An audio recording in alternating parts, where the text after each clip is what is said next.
We've been waiting 24 hours for our next guest to join us. But he does join us now. It's a special Thursday edition of Wednesdays with Wojo. Woj, good morning. How are you?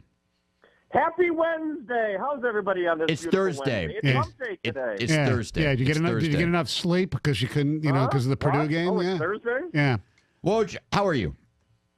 I am tremendous in this Happy New Year. How are you, fellas? Wonderful. All right, I'm going to present to you the theory, and you tell me what is wrong or right with this theory, because Stoney and I have spent the better part of our show haggling about this. There's a feeling out there. I love this lame game. It puts the U in the middle of fun. There's a theory out there that Bob Quinn is running around the National Football League and telling anybody interested that if you want this job, Jim Bob Cooter comes with it, like it or not, and that this has driven Matt Patricia back to the Giants, take the New York Giants job. I don't believe it because I just don't believe Bob Quinn's that dumb, because I think that would be really dumb. Go. I don't believe it either, but this is what I believe. It's all kind of a speculative semantics game. Listen, if you're hiring a coach who has never been a head coach, like Matt Patricia or whatever assistant, Mike Vrabel, whatever assistant coach, wouldn't you would want him to at least ask about your staff and your quarterback and what your quarterback likes, wouldn't you? Yes. Yeah. In other words, this is the game that's being played. People, because they're always, rightly so suspicious of the Lions and their history, they take it as Quinn is demanding that they keep Jim Bob Cooter. What I think it is, as he should, he's saying, listen, and this is who we have on staff, Jim Bob Cooter. I assume you know his relationship with Stafford, or do you want to explore it? It's something to consider.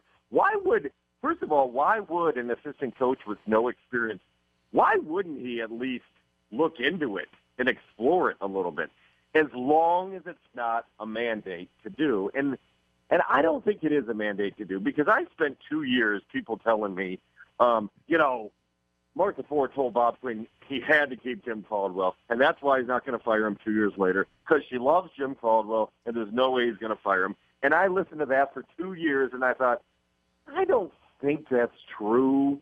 And I don't think it was true. And I don't think this is true. Well, Joe, I agree with you, but the theory would also suggest there's some people who say that, well, now Caldwell's gone. Matthew Stafford is the apple of Martha's eye. And since Matthew Stafford suggested that he likes Jim Bob Cooter, that's why Bob Quinn will have to keep Jim Bob Cooter. Do you agree with that? Because I don't. First of all, I think that was a shrewd move on Stafford's part, because he likes Cooter, to make it publicly known on the firing day, as he did. I think I'm playing the best quarterback I played. I really like working with Jim Bob Cooter. But don't you think he's had that conversation with Bob Quinn behind the scenes before? Do you really think that was like some end around publicly to gather Martha's support against Bob Quinn? I don't buy that at all. And the other thing, supposedly, if you're reading the tea leaves, is Martha Ford loved Carol Austin. Loved Carol Austin.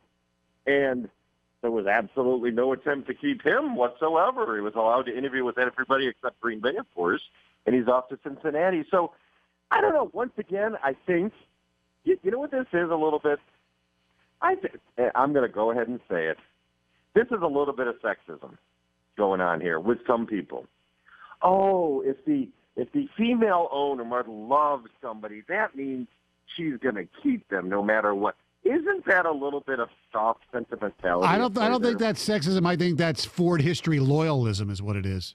Okay, you know what? That might be true, Stoney. But she has already proven within 3 months or 6 months of taking over, she fired a front office that included Tom Lewan, a long time family friend. I agree with you. It makes no sense why anybody who I believe Bob Quinn is a smart human being would take the job under the pretense or hire somebody under the pretense. And any head coach is worth anything, I don't think would take this job if he had to hire or he had to keep his own coordinator.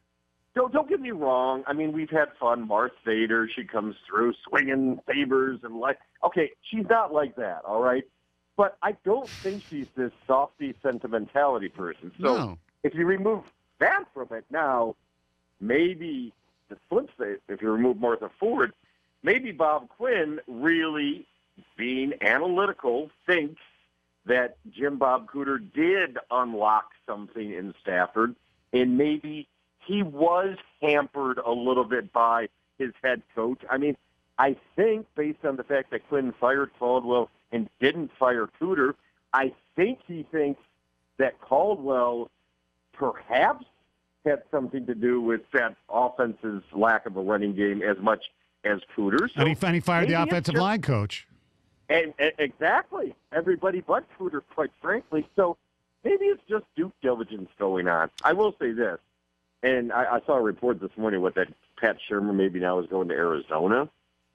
The only way you would know for sure that there was some sort of a mandate is if they hired an offensive coach like Shermer and kept Jim Bob Cooter. Yeah. That's the only way you would know for sure. Right. Oh, yeah. No, from this point forward, anything that happens, people can use it to support their narrative. You know, like let's say, like correct. I said earlier, what if Quinn hates Cooter, and they sat down and Patricia goes, "I'm only taking this job if Cooter's there." You know what I mean? Like no one's going to report that. But if basically any scenario that ends up with Jim Bob Cooter as the Lions offensive coordinator or ends up with Matt Patricia not as the Lions head coach will give people fuel to support their argument. Right. And wouldn't it be negligence almost on the part of an assistant coach coming in not to at least try to figure out what makes your quarterback tick? Right. And you don't have to, and I agree, although maybe it was a little bit showy, but I like that Quinn said no player will be involved in the interview process, clearly talking about Stafford.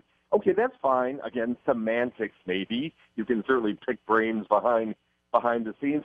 But hell yeah, I would want the new head coach to at least have some idea. You come in blind. Okay, so what does Stafford like to do? Who has he worked well with? I mean, no, you want to know that, certainly. See, here's my thing, and you face this. I mean, in all seriousness, like, you know, you could write a column about Michigan, and you'll come in for crosstalk with Bogey and Mike will basically say, well, no, I'm serious. Oh, you only wrote that because so-and-so. Or what did Harbaugh tell you to write that? It's like, no, I actually have my own thoughts. It's you know, right. Nobody likes to being told.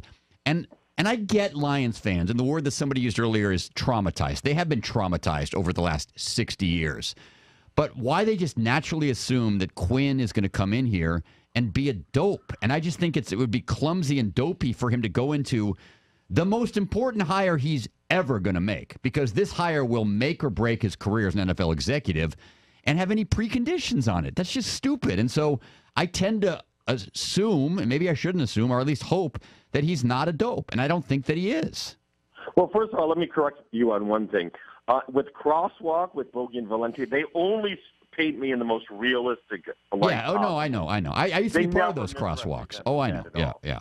Yeah, no. And no, you are correct as far as, because people are connecting. Okay, wait, Matt Patricia was the Lions' #1 guy. All these reports came out over the weekend, Pro Football Talk. Patriots expect to lose. Matt Patricia to the Lions. He's the #1 guy. And then more reports. Well, the Lions want him, the coach, to keep Cooter. Then more reports. Now Patricia might be going to the Giants. So report ... Oh, he didn't want to do it, so now he's going to the Giants. And I don't think those necessarily line up at all. And let's also wait and see if the Giants, in fact, do want Patricia. But the flip side is, here comes cautionary Wojo coming in at the end. Oh, God. I hate cautionary Wojo. I hate cautionary Wojo, too. I'm not 100% believing in Bob Quinn. I mean, I know we talk about the mighty Bob Quinn, and we like what he's done. I still cannot get past that he didn't get a running back, and that leads me to believe that he has maybe a little bit of stubbornness about him, maybe a little bit of that New England arrogance. We never went out and, had to go get a running back at New England. Maybe there's a little bit of that there that he's got to still fight through.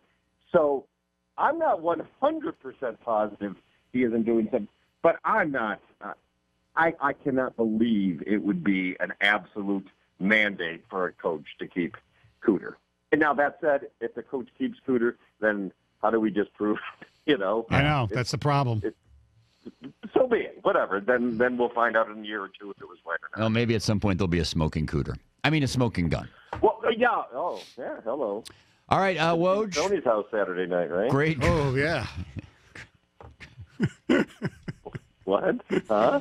What? Great talking to you as always. Have a great weekend, and we'll talk to you. Maybe we'll talk to them next Friday. We'll talk to you on some weekday next week.